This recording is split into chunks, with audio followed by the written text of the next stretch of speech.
Hello everyone and welcome to this Google Digital Garage training session all about building a CV and writing a cover letter. My name is Kirsty. I'm a trainer for Google's free skills training program, Google Digital Garage, and I am very excited to be here with you today. I've worked in the marketing industry now for around 7 years. Or 10 years, 7 years with Google Digital Garage. And I absolutely love helping people find new tools that they can use to really push themselves to that next level, whether it be in their business or, in this case, when it comes to your career. So I'm so excited to have a look at things like how we can structure our CV and how we can start to think about writing a cover letter. But I'm not here alone. In the chat, we also have our moderator, Benedict. So you might have already seen that Benedict said hello in the chat there. So if you have, say hello back. Pop into that chat, introduce yourself, let us know why you're signing in today. Are you currently looking to revamp your CV and cover letter so that you can apply for work? Are you looking for a career change? Are you a student and this is the first time that you're looking at crafting your CV and cover letter so you can get into the world of work? Let us know in the chat because we absolutely love to know who we're talking to and how we can really start to engage with you so that you get everything that you need out of this session. While you say hello, I'm going to run through a little bit of housekeeping. So first of all, if you have any trouble hearing or seeing the webinar, please do try and refresh your browser. Hopefully that will fix any sound issues or image issues when you're looking at the page. If you'd like to join in with that chat and you're thinking, I don't know how, if you're on a desktop, to the right-hand side of the video that you're watching, you should see that chat bar where you can take part in the bottom where it says enter, or it has like a chat bar for you to enter and a little send button. You will need to make sure you're signed into your YouTube account in order to communicate with us though. If you're on a mobile, you might find that you need to scroll down and the chat is actually underneath the video. So have a go, see if you can find it and give us a hello in the chat because I'd love to hear from you. Finally, to let you know, I am going to be pausing throughout to answer any of the questions that come up while we're running through the content and the session today. So please do reach out if something comes up into your mind and you think, oh, I really need to ask this, so I don't forget that question. Pop it in the chat. You've got Benedict there to answer any questions as we move through, but I am also going to be pausing 2 or 3 times to make sure I answer those questions as well. So that's it with the housekeeping. Let's jump in to thinking about building our CV and writing a cover letter, shall we? So first of all, we're going to separate this session into 3 clear areas. By the end of this hour with us, we want you to have understood exactly what recruiters are looking for when it comes to your CV. Then we're going to start to work through actually writing a cover letter to make a first impression that really makes you ping, pizzazz, stand out. So that's what we want with that there. And finally, the third part of this session, we're going to be thinking about how you can actually design and write your CV to start to showcase all of those skills you have. Now, I can see a couple of hellos coming through. Keep them coming, but I'm also going to ask you now to answer this question for me in the chat. I'd like to get an idea from you about what you think the most valuable professional skills are. So tell me in the chat, what are your 3 most valuable professional skills? Tell us in the chat.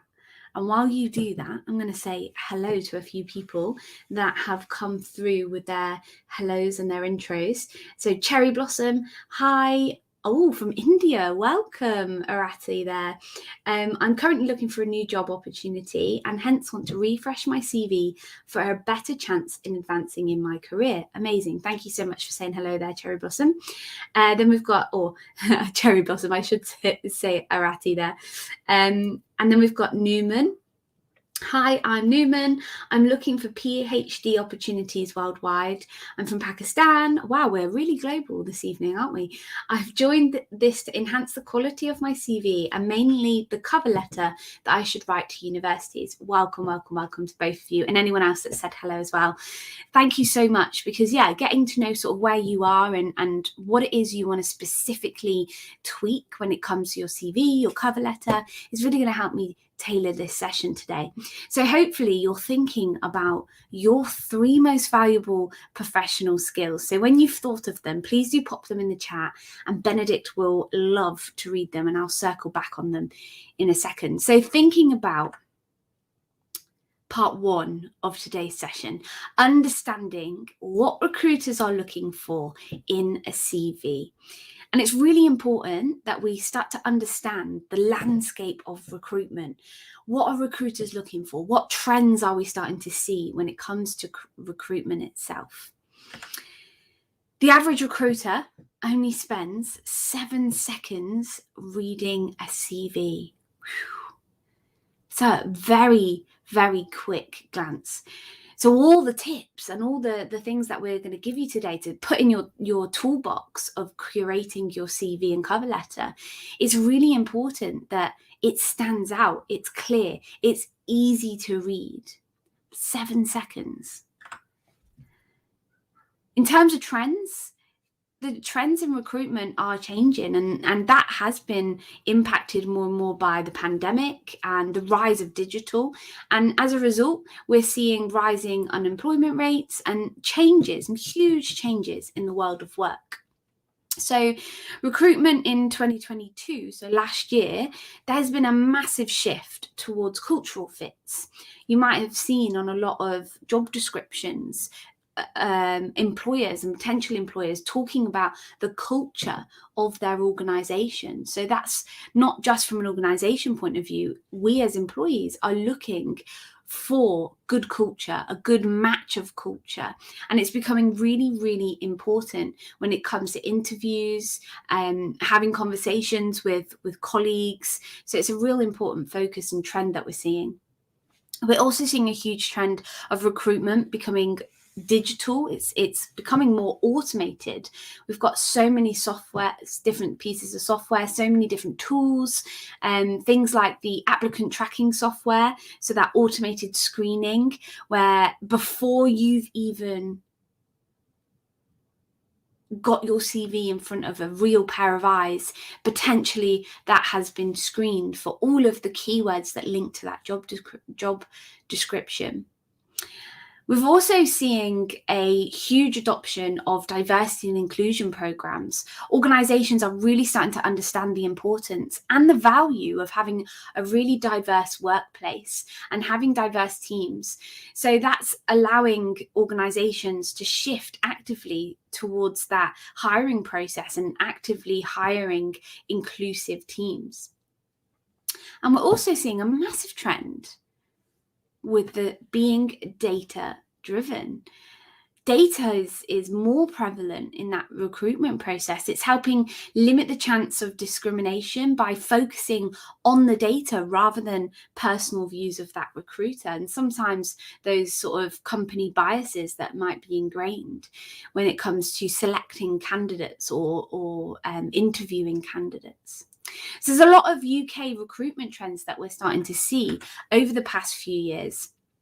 And when it comes to that application, what are recruiters looking for? Well, first, they want to see clear strengths. They want you to highlight those skills, that experience that you have, and make sure that that is directly related to the role that you're applying for. Now, it's not a time for humility. We want to be clear. We want to be accurate when it comes to describing the skills and the strengths that we have, which links to that question that I asked you at the beginning of this session. What were your 3 most valuable professional skills? So we've got Newman saying artificial intelligence, website development, project management. Nice. Then we've got Arati there, communication, adaptability and problem solving. Amazing. Then we've got Saida. Hopefully I've said that right. I've just finished Google Analytics course and got certified. Nice. So that's definitely something that you could think about as your strength. Katia, good interpersonal communication skills, analytical and problem solving skills. Nice. Thank you so much for commenting. So you can start now. What I would like all of you to do, those words that you've put in, write them down on some kind of note-taking format, whether that's on a document or good old pen and paper. Write down those strengths, because that's something that you can build on after this session when we come to that part about crafting your CV. The next point on here, metrics of success and impact. Recruiters are looking for how you use those metrics to start to illustrate your successes. So rather than say, you know what, I increased sales in my time as manager as one of the bullet points to your career list, you could say something like, I increased sales by 20% across the first 2 quarters of 2022. So really starting to facilitate that explanation of your experience with the metrics. Customization to the job role. Next, you really want to customize your CV to the job description or position. Some of you that are out there looking for things like PhD opportunities. So actually customizing that CV to that specific course or that specific job. Take time to really carefully read the job description and start to speak to those most important points in your CV. Extra value is great, but recruiters are not spending much time reading your CV. Remember that 7 seconds statistic that I gave you at the beginning. So they want to see how much of a good fit you are for that specific role as quick as possible. Can you showcase your ability to follow instructions? That's crucial. We want to make sure that you can follow those steps. You can include any information that they've specifically asked for in that application process, and that you submit it in the correct process. So even that application process is an example of your ability to follow those instructions. And finally, are you able to demonstrate your adaptability and your agility? Organizations are looking to future-proof teams. And while we don't know what the future holds, recruiters are looking for teams that can adapt to challenges and really start to show that agility to secure success within that business. Another new development that we should be aware of when it comes to the recruitment process is the automation of recruitment. Now, I briefly have just mentioned this, but through the development of digital recruitment channels, there's a lot of processes that have been automated. The first one on jobs boards. Jobs boards have been hugely popular more recently. There's so many websites and apps that you can use to have a look at advertised job positions, and it can help employers find candidates super quickly, and not just any old candidate, but also really great candidates for that specific job role. Each one works slightly differently, but the basic premise is the same. You apply for a job through that website using that jobs board or through using that software, and it might require you to actually physically upload your CV or your cover letter, or sometimes follow a application form that's part of that application process. Another option for you to apply for a job is to actually apply directly on an employer's website. When you do this, your application is often filtered through software, so recruitment software that screens CVs for relevancy and keywords when it comes to that job description, so that recruiter can start to understand if you're qualified, you're well suited for the job. One thing to be aware of here is if you don't include those industry keywords or keywords that connect directly with the job description you're applying for, even if you are qualified and well suited to that job, if your CV isn't strategically written, then you might be missing out on opportunities when it comes to these screening these screening pieces of software. I couldn't get my words out then. And the third one in terms of automation, another way that recruitment is being automated is through that integration of AI, which stands for artificial intelligence. AI-powered programs can really help the recruitment process through sourcing suitable candidates, screening candidates, scoring them on suitability. AI can also help with those day-to-day tasks like scheduling, communication, and from the applicant side, AI writing tools can be used for you to start constructing things like CVs, cover letters, maybe draft application emails. There's so many tools that you can really use to play with. And actually, if you want to find out a lot more about how you can use some of these AI tools, I'd recommend that you go to the grow.google website and sign up for one of our online sessions, which is called your productivity with AI. So definitely go and check that out on the grow.google website, because yeah, if this is something that you're interested in, that could be useful for you.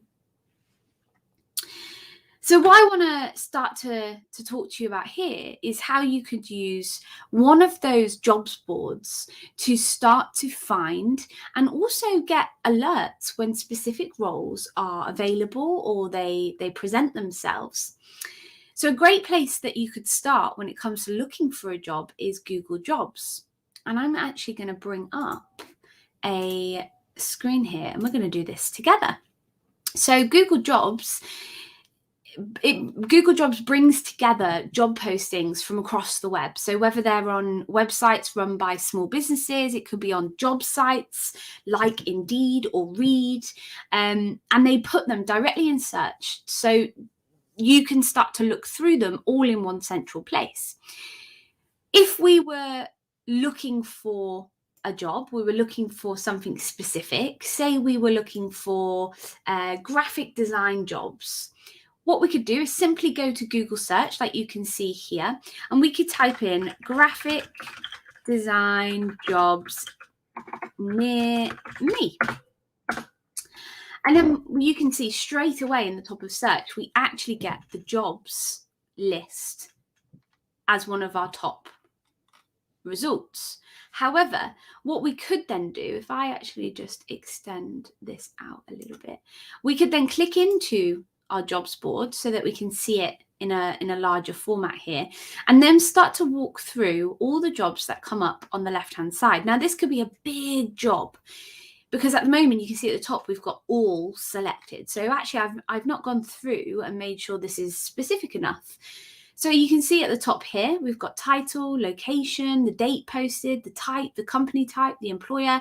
So we've got all these options to filter these specific job roles. So you might be looking for something that's part-time or a contract.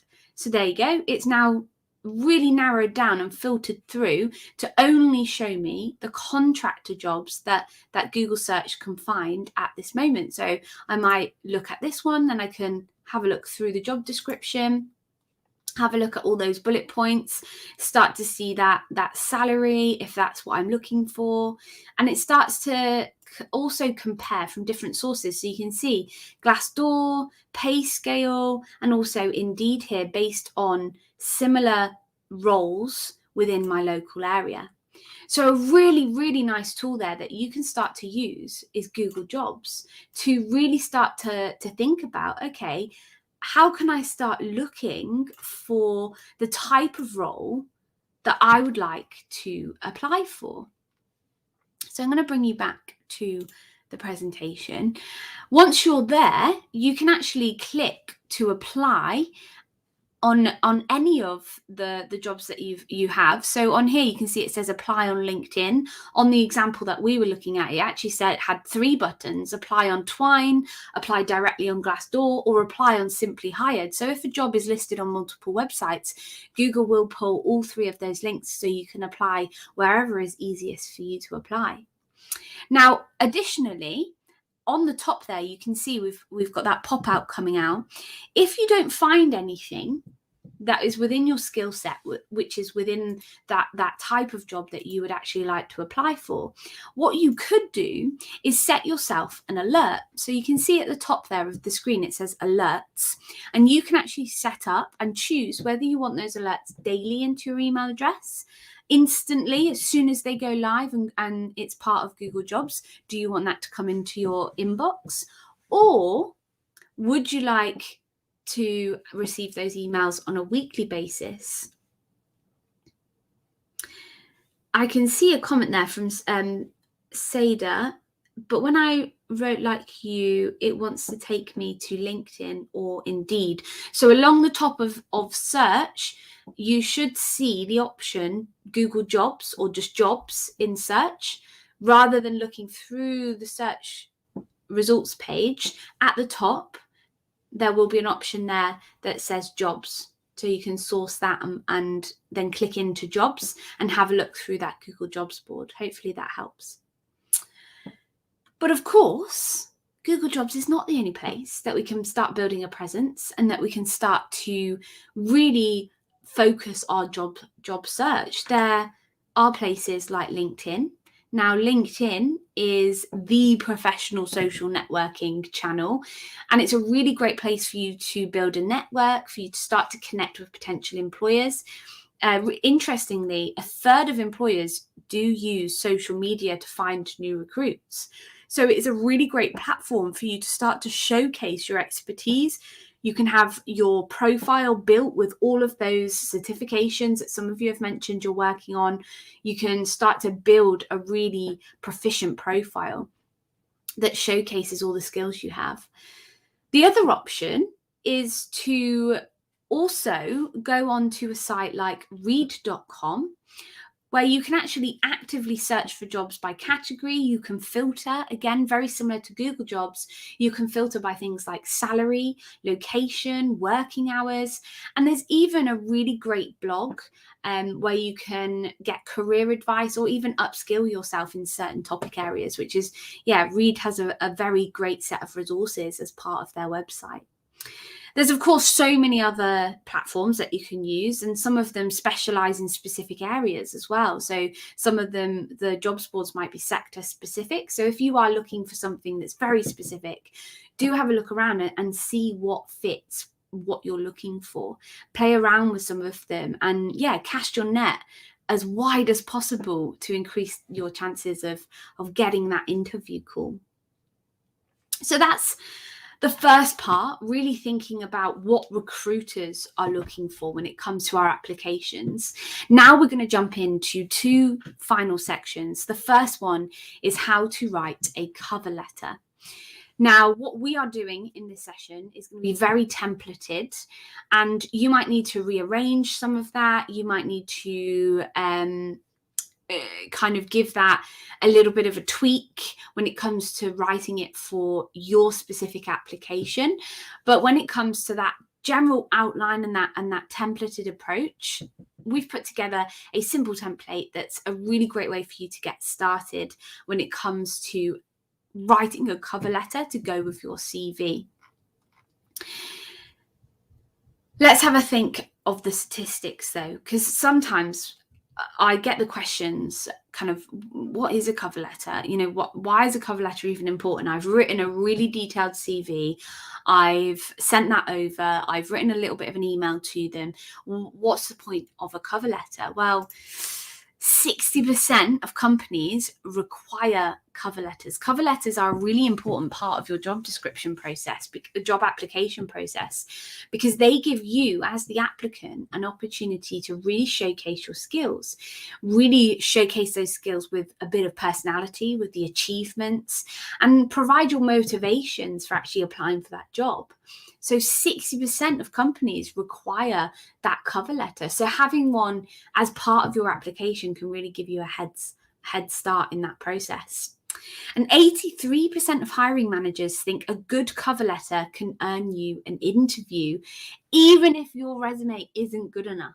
That's incredible. So a cover letter is that perfect opportunity for you to make a great first impression and show off your communication skills when it comes to showcasing what your value is to that potential employer. So we need to make sure that our cover letters are concise.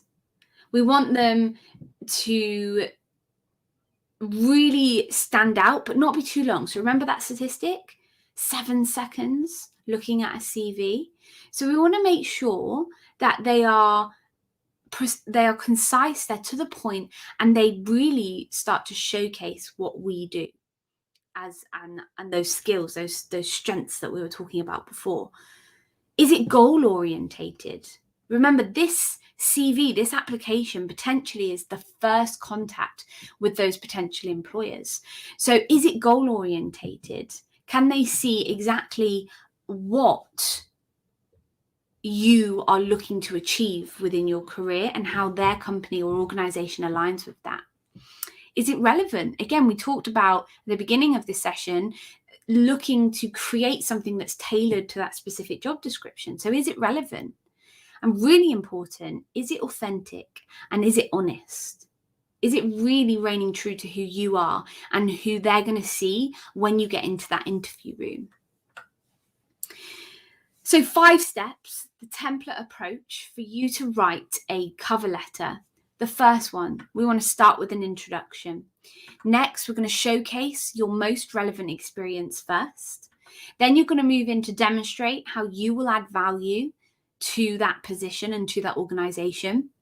Then you can include some qualifications or specific education that's relevant to that job description. And you want to make sure that you remember to sign off. So starting with the first one, an introduction.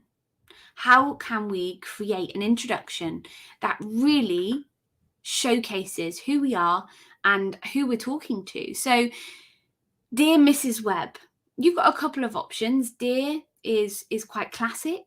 Hello, friendly, but not too old-fashioned. Or you could, if you do know the person that you're writing to and you've had a conversation and you feel that hi is okay, then it's a little bit more informal. But if you've got that kind of communication with that recruiter already, hi could be okay as well, or could be appropriate. So what we want to start to do is start with who we are. I am a customer assistant currently employed by Smarks. Then we want to start to bring in what skills and expertise we have and why we're a good candidate for that specific job. Thinking about where we heard about it and the job that we're actually applying for. So I'm a customer assistant currently employed by Smarks. I'd like to apply for the sales advisor role on Threadon. I heard about the job through seeing the position advertised on jobmarket.com. So you're being super, super clear. It's a really strong start. Then part 2 showcases your relevant experience. So when we start to think about part 2, we can start to think about, okay, we want to make sure we're mentioning our experience that's relevant to that specific jobs, any notable highlights or achievements that we have that, again, are relevant to the specific role that we're applying for. So you can start to see those highlights of that specific position that's relevant to the role, and also avoid necessarily discussing jobs chronologically. Go for the job that has been your reverse chronological. So what's the most recent role that you've done that is relevant to the job you're applying for? So the one in front of us here, my experience as a retail assistant at Jones & Sons has prepared me to meet the demands of this exciting role.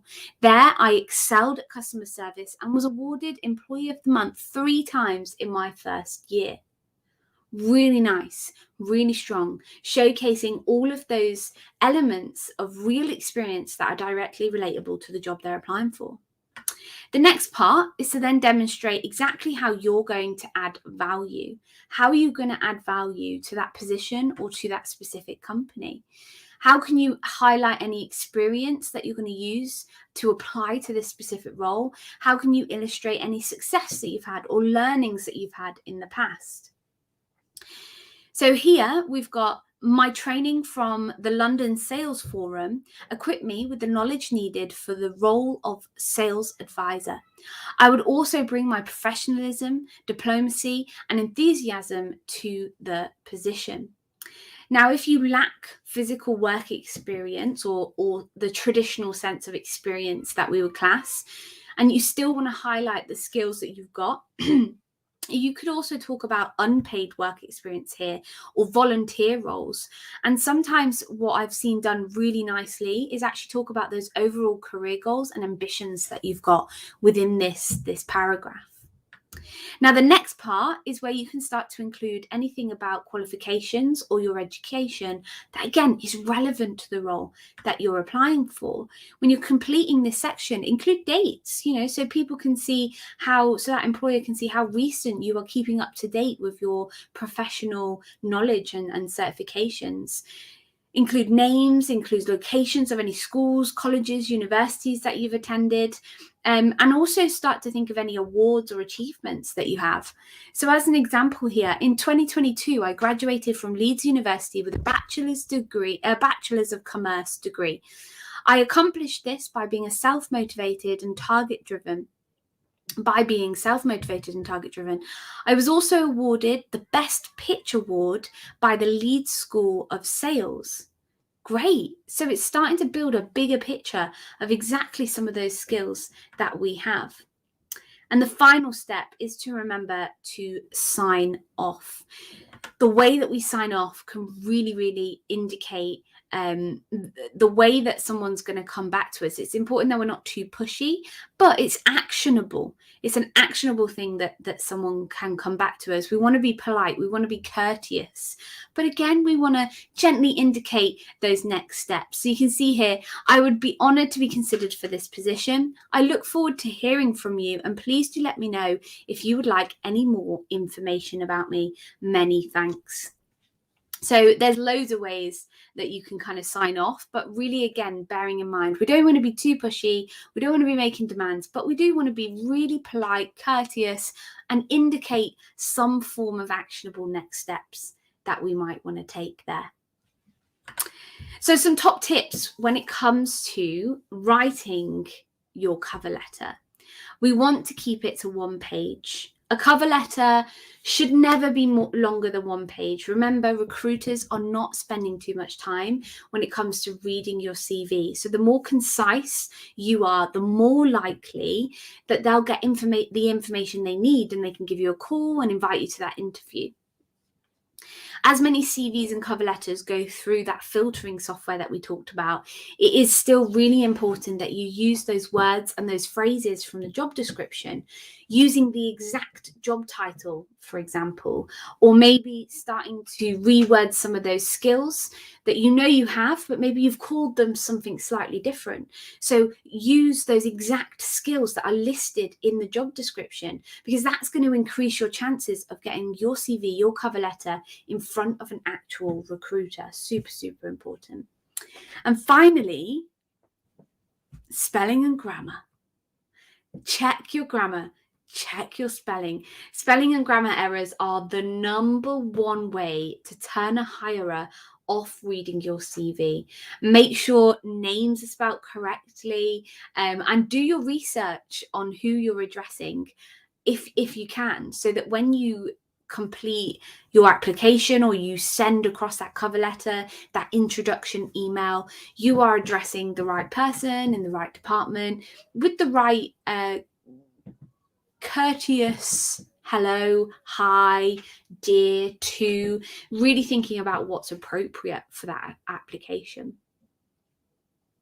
So that brings us to our third and final part of today's session, where we're going to break down how you can design and write your very own CV. We've thought about how we can craft that templated approach to writing a cover letter, and I hope you've taken a lot of notes, because it's something that you can really start to walk through and then edit it depending on what your need is. And before I do move on, I will actually come to this question here from Newman. Is there any difference between writing a cover letter for a job and for educational institutes, like the position of PhD versus a position for a graphic designer? So Newman, yes. In short, yes, there is a difference. Usually educational applications are a little bit longer, and sometimes they might even have their own application process, like a form that they want you to fill out.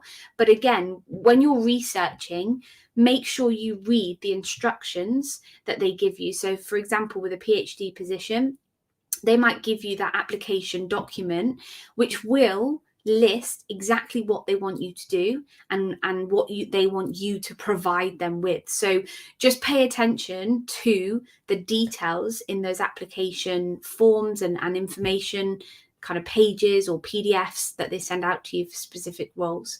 That would be my advice on there. But in terms of the templated approach, you can still use this approach, but then tweak it to your needs. So you still want to follow that process of including exactly what you're applying for, where you found it, why you think you're relevant, and you can still walk through those 5 steps, but just make sure you also understand what else they want from you.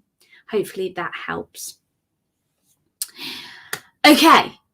So thinking about designing and writing your CV, we're going to show you a really, again, simple templated approach when it comes to writing a CV. And it's not the only way to create a CV, but bear in mind that you can remain flexible when it comes to presenting yourself based on the industry that you're in, the sector you're working in, the role you're applying for.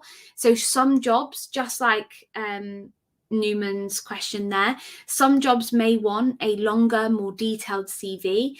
Educational positions are another great example of how a certain industry want a longer application process. So any lecturing jobs or anybody looking for teaching positions, educational roles tend to have a lengthier application process that, again, they stipulate. So make sure you read through exactly what they give you and exactly what they want, because if we reflect back on that first part, it is an example of you showcasing, I can follow instructions. I can pay close attention to the details of those instructions. Other companies, companies like startups, as an example, they might just want from you a 1-page shortened summary CV. So really, really be aware of what they want and what they're asking for.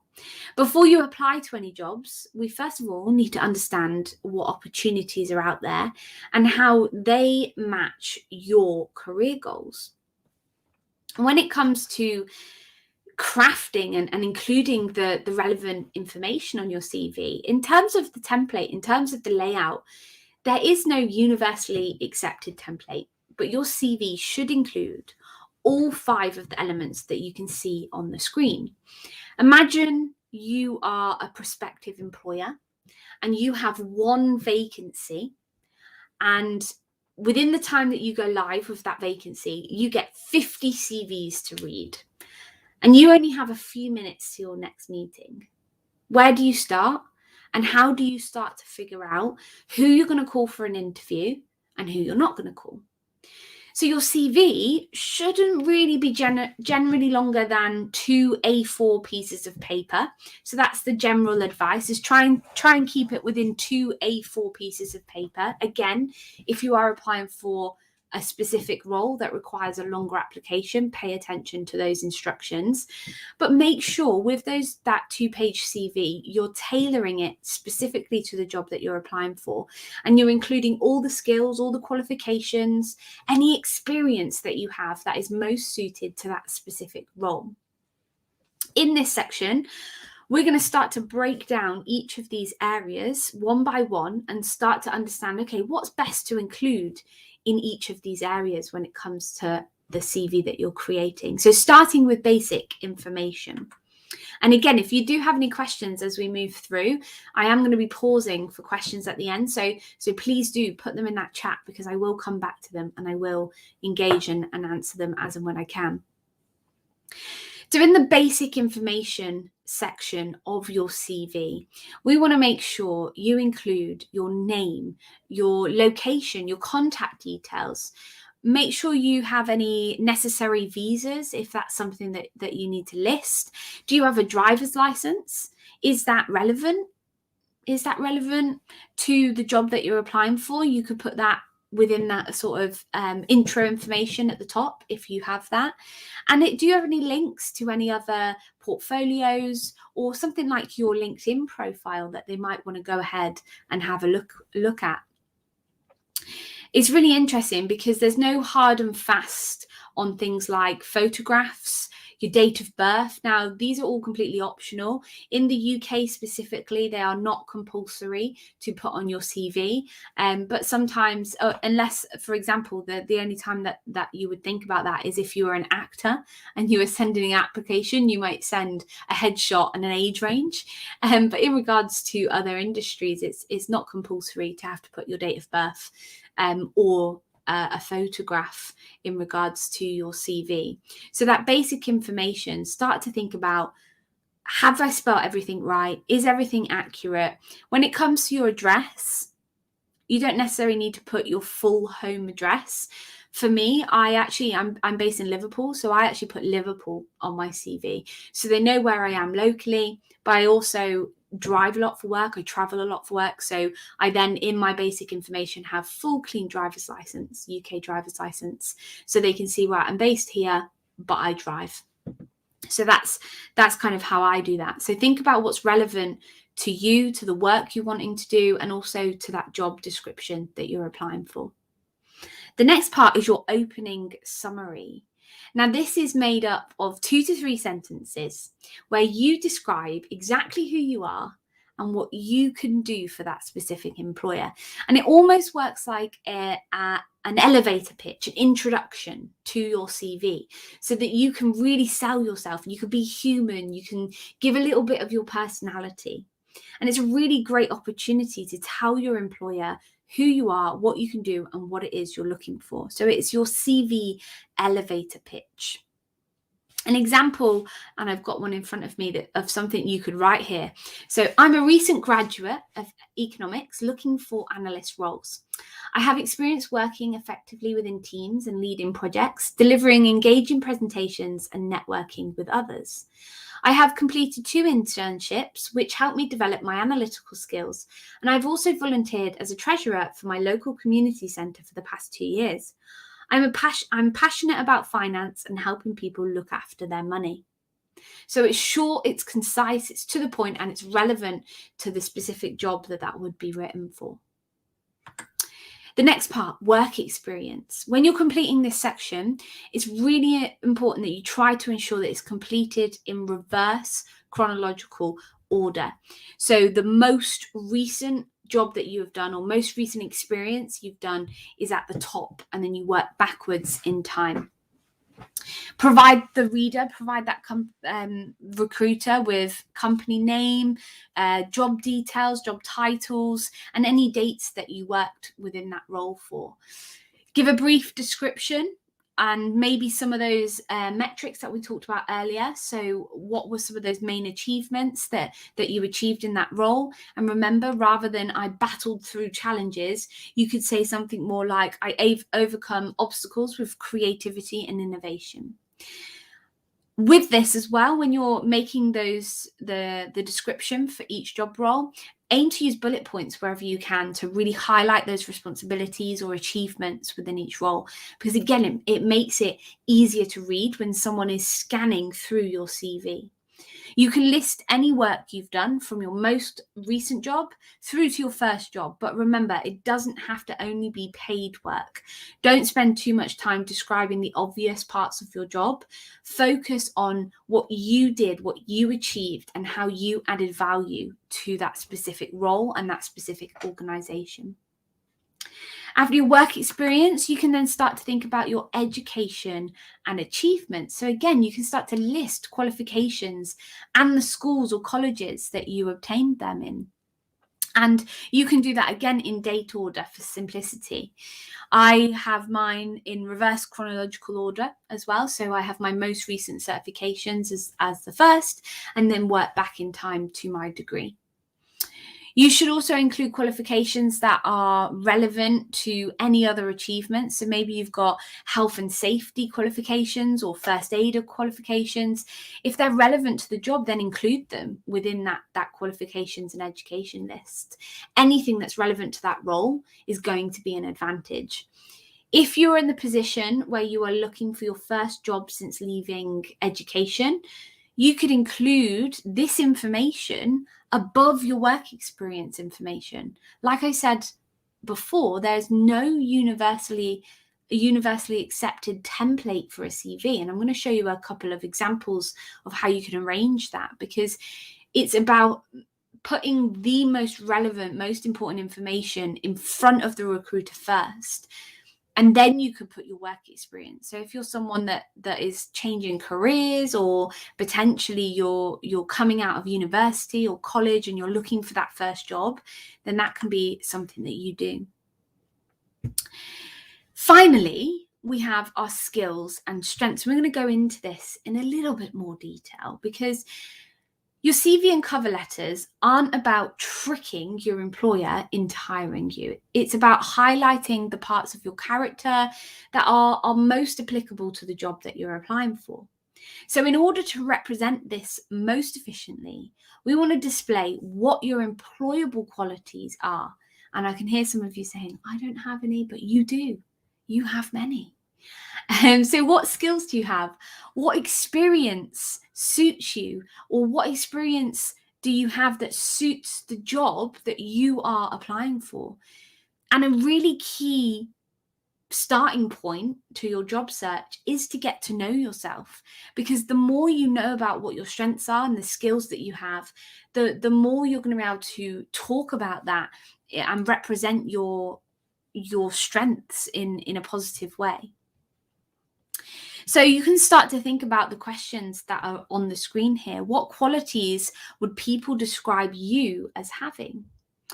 What soft skills or technical skills do you have? And I'm going to talk a little bit through what they are in a second.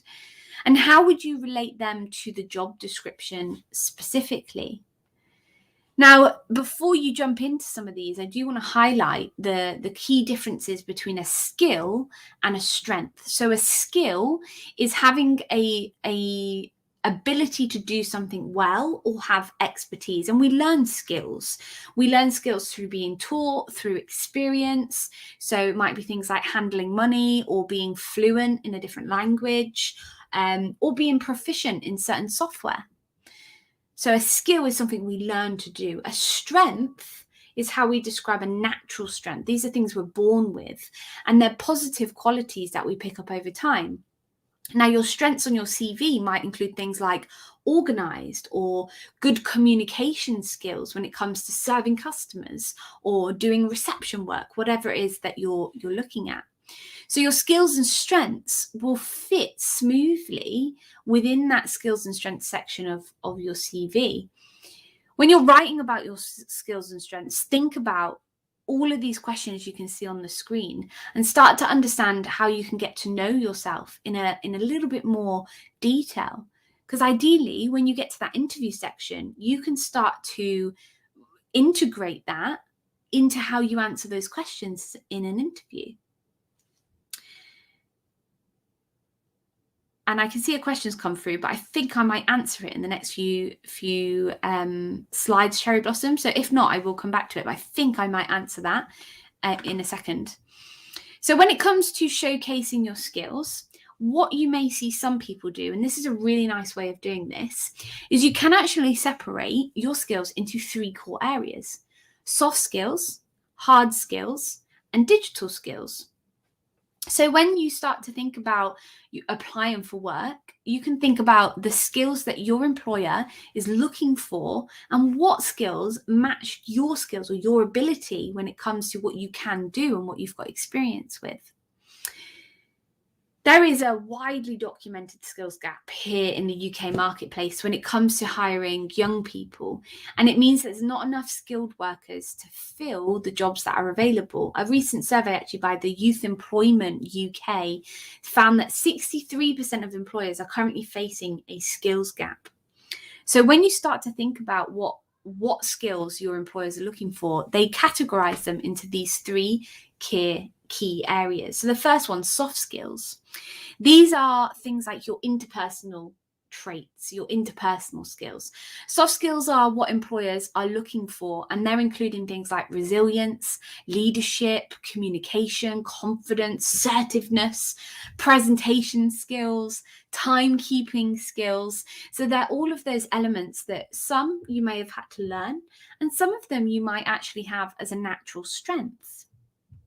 Hard skills, these are referring to areas like IT skills, marketing skills, skills with a specific program or piece of software. So maybe you're really good with Microsoft Excel or a Google Sheet.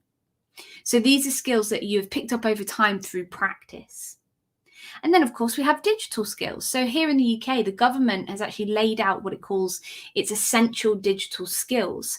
And these include things like the ability to access, handle, and store information, communicate online, transact with businesses, solve problems with technology, and stay safe and legal online. So digital skills cover areas also like coding, video editing, social media management, and loads more. So definitely take the time to start to develop these digital skills at home, in work, in your education, or even through a hobby.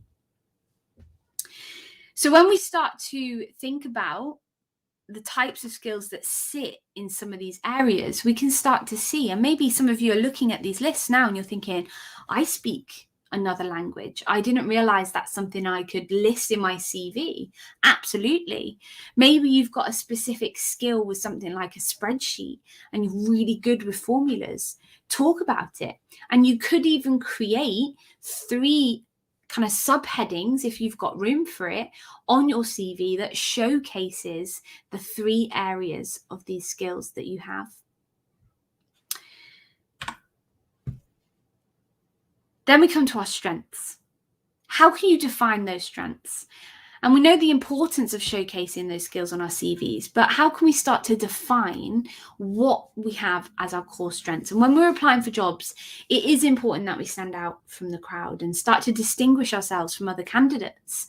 A really great way of doing this is to reflect on your strengths and really learn how you can start to showcase them to employers. Now, I don't need you to write the answers in the chat today, but what I'd love for you to do is take note of these questions. And then after this session, as an actionable, have a go at answering the questions. So what are you good at? What are you good at? The next one, what do you like doing? Can you really answer that in regards to that professional day-to-day work? And what makes you stand out? What makes you different from all the other people that are potentially applying for that role?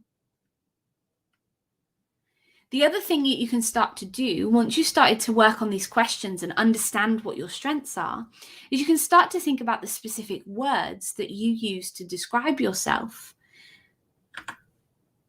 Can you start to think about the words that you're going to present as keywords within your CV? Enthusiastic, solution-focused, hardworking, passionate. So start to think about the most relevant keywords that really present your strengths within your CV and how you can integrate them within the actual bulk of what you're writing within your CV.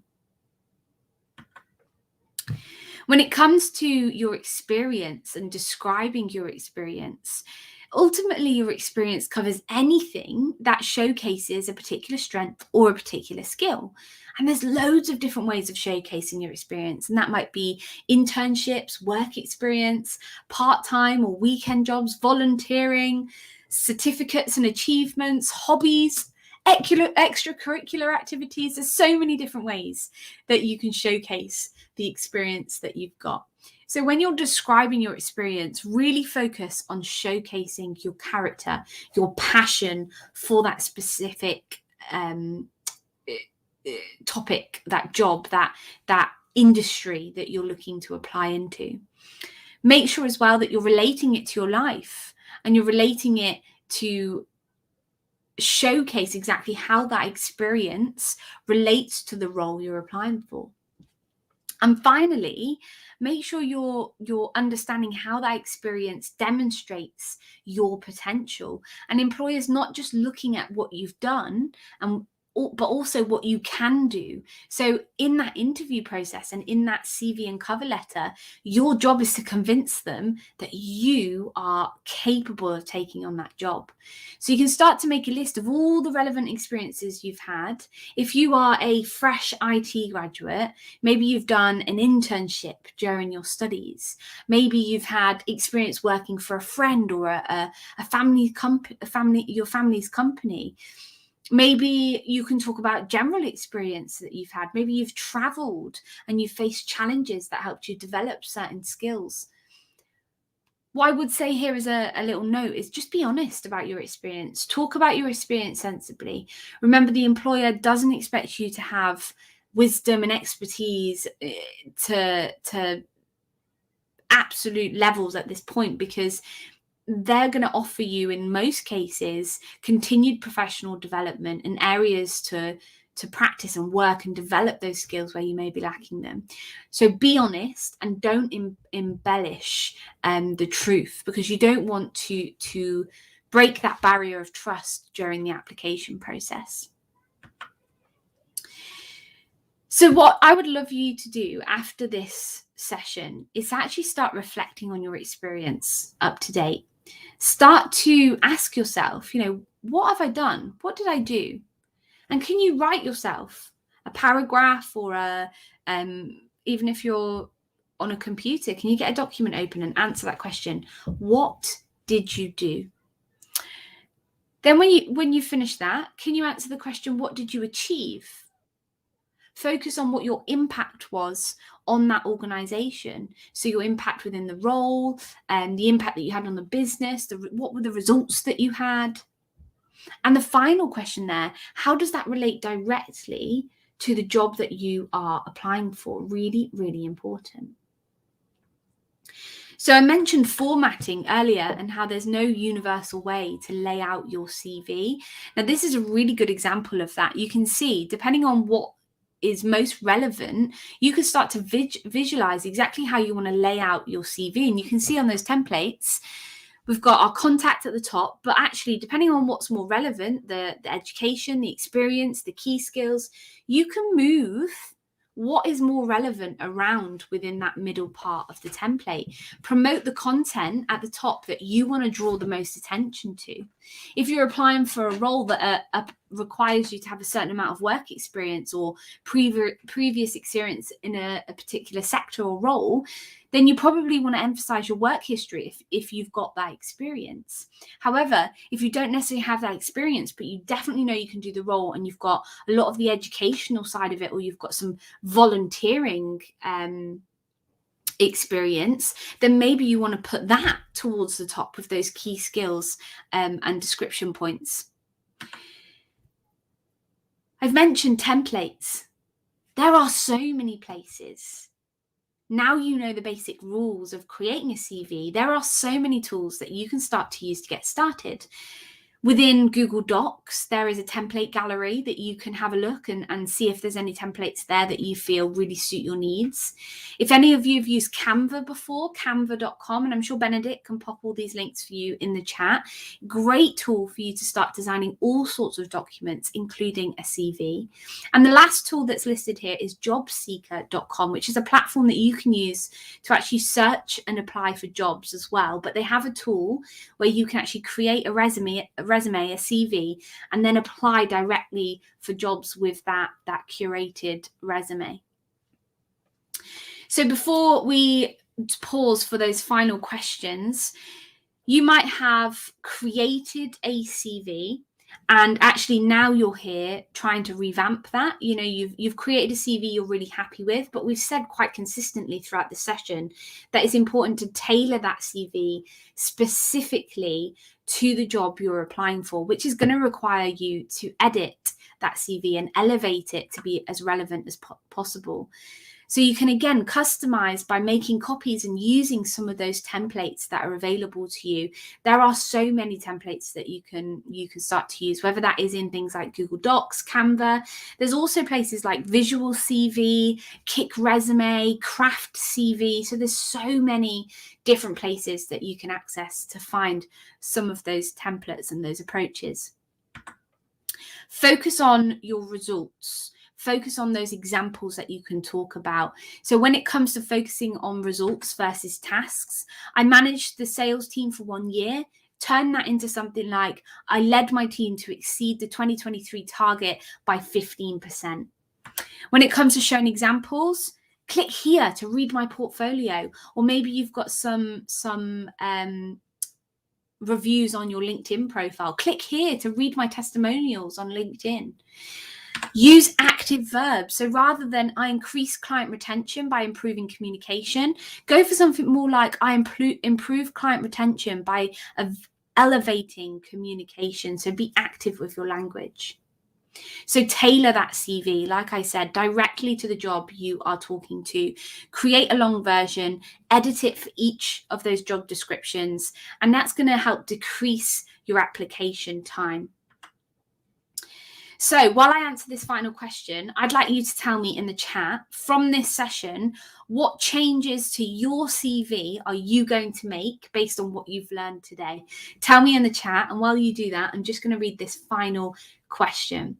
So from Arati, should foreign language knowledge, software skills and certifications always be included on the CV, regardless of whether it applies to the job or not? Hopefully I've already answered this, but yeah, making sure that everything you include is relevant, but also think about transferable skills. Really, really important, because there's some things that you would do to learn a language that is a transferable skill for when you're in the workplace. So also look at it from that angle. Seda, I want to be an SEO expert, but I also need to practice to get experience. That's why nowadays I'm focusing to learn Google Search Console and Google Trends. Amazing. Yeah, really good places to start. And also you can state things like, you've been attending some of these sessions to start to really do that research and be industry ready.